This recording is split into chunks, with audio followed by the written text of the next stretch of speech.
I guess we can start like how did you first get into the payments world? I was working for a bank called Boatman's Bank out of Springfield, Missouri. Right. And I came to my last semester of school, and the bank was no longer flexible in my scheduling.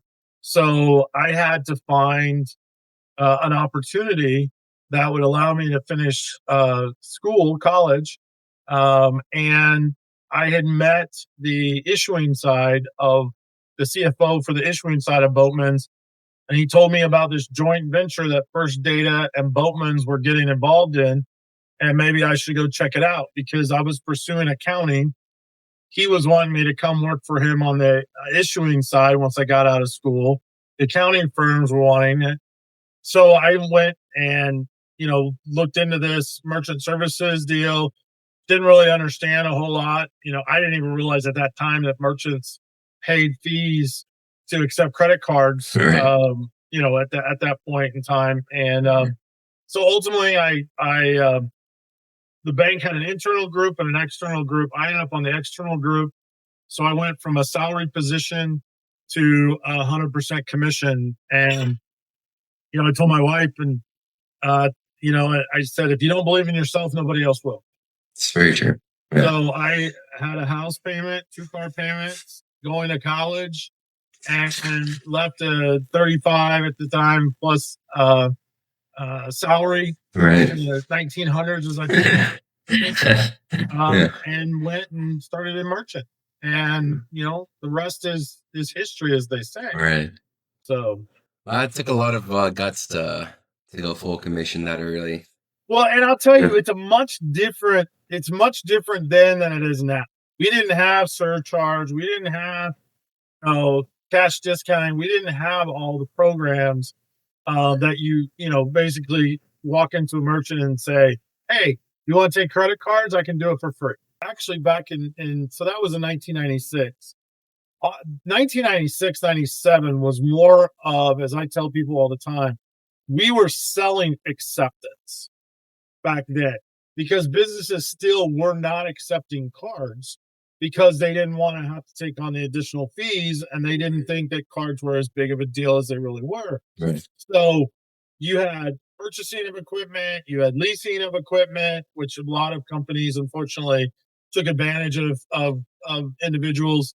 $69, $79, $89 a month leases for equipment that was five to $700. So we were fighting a lot of the bad actors early back then, if you will. But it was more about convincing businesses to accept cards, or if they had already been accepting, it was more of hey, we can probably do it for a better price. Right. Yeah, I didn't really think about that kind of battle because for my generation, it's like it just everyone accepted the cards like the default. Yeah, and to the point, what I tell people now is you don't have to talk about acceptance because it's a given now. It's hey, I open a business. How am I going to monetize? Well, I'm going to take cards. You go online. You can sign up online. You've got Square. You've got Stripe that came, that really engaged, as I call, proof of concept businesses. And then once you get to a certain level and you want customer service, then you go to companies, like a Luqra, like a Pay Compass, and and the other providers out there. Yeah. Yeah. We've had a lot of people who say they start off because it's so easy to sign up with those guys, and then something happens and it's just dead. They can't reach anyone. And that's when they learn, well, if it's really easy to get started, there might be a reason why. Well, and Midwest Acquirers actually had Jack Dorsey come and speak back when he had this idea of Square. We got a lot of pushback before he came to speak by the ISOs, the agents, saying he's going to, tear us apart, the competition. And as a board, we knew we had the right speaker at that point because it was creating a conversation. Right. It was getting in there. And after Jack spoke, I went back to a lot of those same folks and even the companies that I was working for. And I said, guys, we have no fear. This is not competition. This is actually enablement.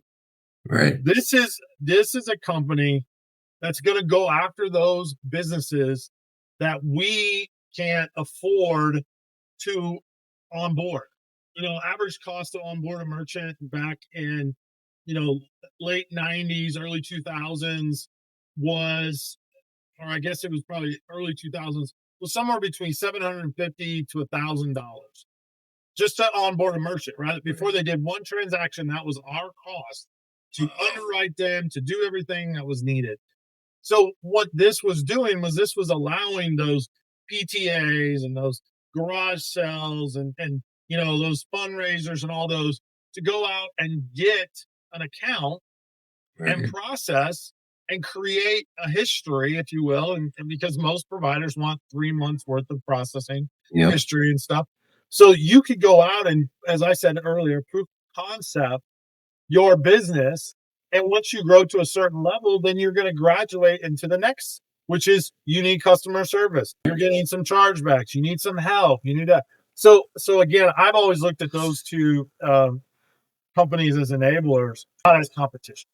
So you're saying you've been doing MWAA for 20 plus years? So the MWAA, this will be our 23rd year.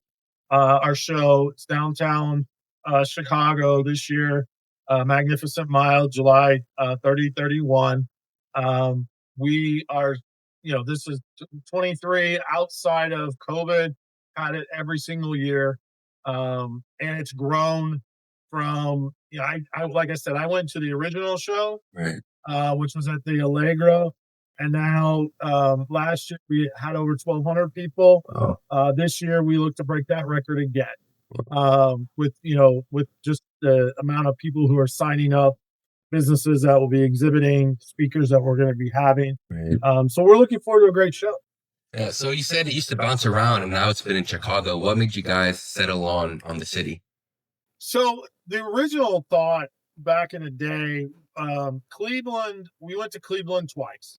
Cleveland was really a destination. If we went back to Cleveland, I could promise you, I could guarantee the number of people will show up because it's a destination, meaning you're either going to be there or you're not going to be there. Right.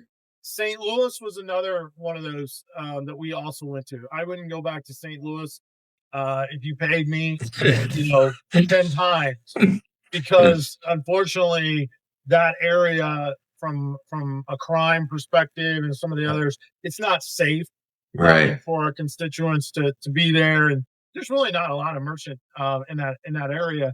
But why Chicago?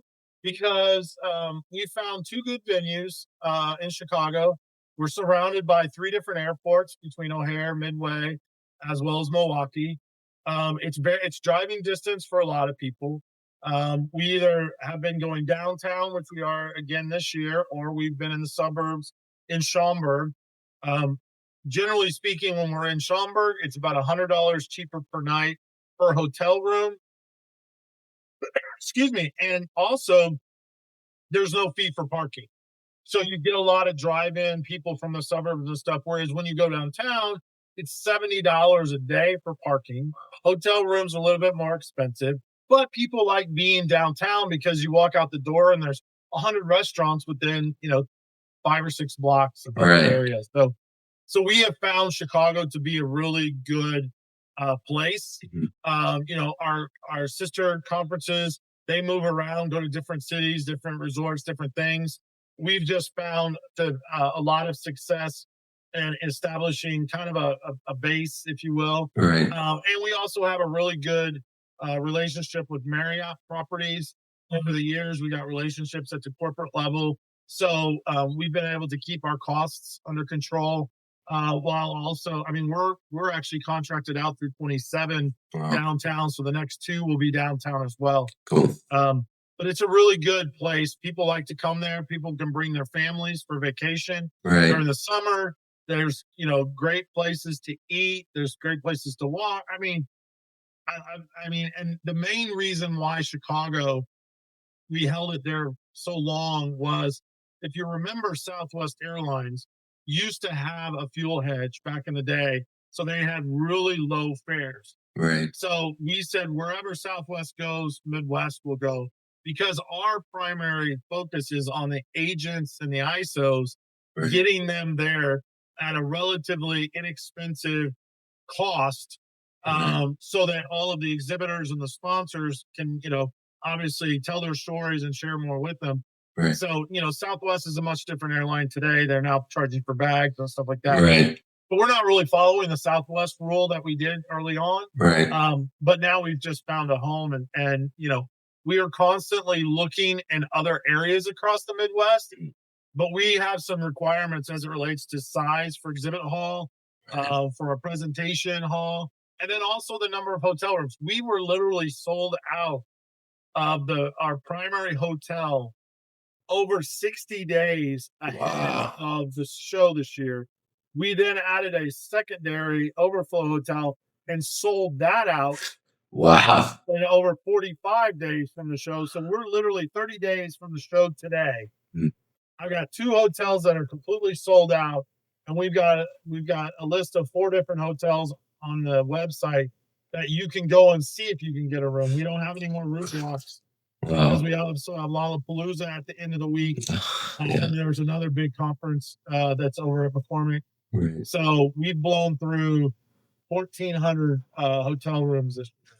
So obviously over the years, MWAA has grown in size, but is there any other big changes that you've seen other than just becoming more and more popular and more important to show up for when you're in the industry?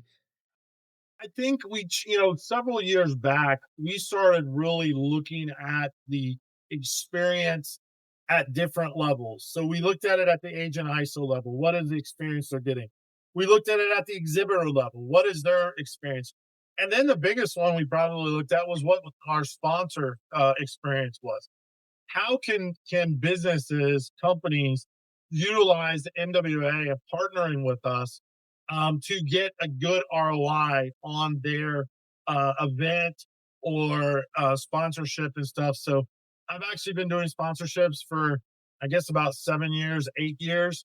And my focus is not just to stick my hand out and say, oh, thank you. My focus when we talk to sponsors is, what are you trying to gain for this? Are you looking for long-term value? Are you looking for logo recognition? Are you launching a new product or service? What are you doing? So I think we've seen that really grow from a sponsorship perspective, offering a lot of different types. We were also the first regional show to offer different size booth spaces. So we have 12 by 12 open, 10 by 10, 8 by 8s, and then you have your standard table. Midwest also uses an 8-foot table, 8 by 3 table, whereas the other shows actually use 6-foot by 3-foot tables. So we give a little bit more space. When you get those on long rows, it actually helps with the capacity on those rows, not getting as many people in those rows on some of those longer rows and things like that. But again, every show is doing it a little bit different. Right. But for us, it was the sponsor experience as well as the exhibitor. But then back to the ISO and agent, we've also added. We have an executive forum that's at the C-level or higher, invitation only. We also now have the MLS agent forum that's been around for a couple of years. That's actually gone from a small room. It's going on to the big stage this year. We're expecting 50 plus people in that group. So, and then we also look at our speakers and the keynotes. We try to make sure that we're giving good value at the end of the day for what people are coming to get to. And then the other deal that we actually do, we also do what we call a flash sale. Several flash sales over the year. This year was Valentine's Day, Memorial Day. That actually reduces our cost from $100 down to this year was $20.25 because it lines up with the year. We've done that over the last few years as well. But what we do is again, for us, it's all about getting people there for the experience. Right. I'm not as concerned about how much I'm collecting for those folks to come and experience the show. Because I know once you get there, the first time, you're coming back every year after that. So we've really focused in on a lot of different parts to expand that experience. Right. Yeah. So you're saying basically any serious ISO agent's got to show up to MWA. Yeah. Absolutely. And here's the cool thing about it is you have all different types of companies, from POS to hardware to software. You got large processors, you've got sponsor banks, you got everybody. That's just on the exhibit floor. Right. Now, when you get off the exhibit floor and you're in the hallways and you're down at the bar until 1 o'clock at night, or you're going to the after party that we're going to have on Wednesday night, or you go to dinner, that's where it all happens. Right. Those are those impromptu conversations that you meet somebody, introduce yourself, and you just start talking. The next thing you know, 30 minutes later, you're like, well, that's cool. You shared some ideas, I shared some ideas, whatnot. So it's it's networking 101 at its finest. Right. Did you have like a good networking success story that you saw or that you were involved with just one time over the years at MWAA? Clearly, the first show I went to, I networked with the right people. Be asked to get involved in this and be a part of the advisory board they were creating. Um, I've been doing this for over 33 years in this industry. I've got so many stories, probably a lot of stories people don't want me to tell. Uh, but I've got so many experiences, and I will tell you, it all comes down to opening yourself up, be willing to be vulnerable, and have a conversation. Right. And you never know where it's going to end up. Um, but I would say probably my most successful one at Midwest was probably the first show I went to, talking to folks that were involved in the show. Because what I was trying to do is I was trying to emulate on a smaller scale for my sales force. I had 30 salespeople with a company, and I was trying to create a sales show or experience for them that had kind of an exhibit hall with your sponsors, or with sponsors, with your providers and partners, and just in networking with the folks from the board, and um, you know, has turned into a long-standing relationship, obviously. Right. So I guess last thing on this is, I mean, has your perspective changed on it at all now that you've been in the presidency role? Like, have you seen it in a different light at all? Being the president is probably one of the hardest post-thankless jobs. Yeah. Because you're responsible for a lot of things, and a lot of stuff you don't realize you're going to be responsible for or are responsible for until you take the role. Right. Because there's a lot of things nobody tells you. So what the perspective I would say is that I have a much greater appreciation for all the people that are involved, all the volunteers, because these are volunteer. This is a volunteer organization. Right. So we all have our day jobs. Some people have night jobs, and then we also have a Midwest job. Right. And not to mention, you sit on other boards or other committees or other things. Right. But I would say that I probably have a much greater appreciation for the volunteers and their time. And also putting on one of these shows. These used to be a 3 to 4 month sprint, and one of the things that I found early on and changed was we had to turn it into a 12-month cycle. Wow. Because there was so many shows competing with us. Not just, I don't consider Northeast, Southeast, and Western. I don't consider those competitors because we're all sister conferences. We are in different times. Right. But we're also competing for some of the same dollars when it comes to sponsors. But it was these other groups that were, there was a show every month or every other week there for a while. And those were the companies that we were competing against. Some of these are owned by VC. Some of these they're definitely not volunteer type organization, or their membership stuff. Right. So that was probably for us something that we had to shift and look at and start thinking about this. It's 12 months. So as soon as our show ends at 8 o'clock, next year's floor plan opens up. Thank you for your time. I don't want to take up too much of it. Is there anything else you want to say about MWAA before we close? Yeah, the one thing I was going to say, one of the questions that I had seen you guys had sent ahead of time, what makes MWAA such a good setting to make connections and build relationships? Yeah. And then, what kind of connections have you seen formed through MWA? I will tell you, long-standing friendships. Right. That is the backbone of not only our industry, but also Midwest as a regional. Is people come together every year. They look forward to coming to Midwest to rekindle those friendships, to see each other, sit down, share what they've been doing the last year or where they're at. So friendships to me are really what comes out of this, because no matter what company you work for, if you're in our industry and you're honest with people, they're going to be your friend, and you're going to want to you're going to want to be rooting their success on just as you're rooting their success. But the reason why I really feel like it works so well is because it's a laid back, open environment, meaning that it's non-threatening. You can walk up to anybody. The way we have the exhibit halls set up for the opening reception, closing, the breakfasts, all those are all non-threatening environments. You walk around, you talk to people at a table, you talk to people in an aisleway, you talk to people outside when you're registering.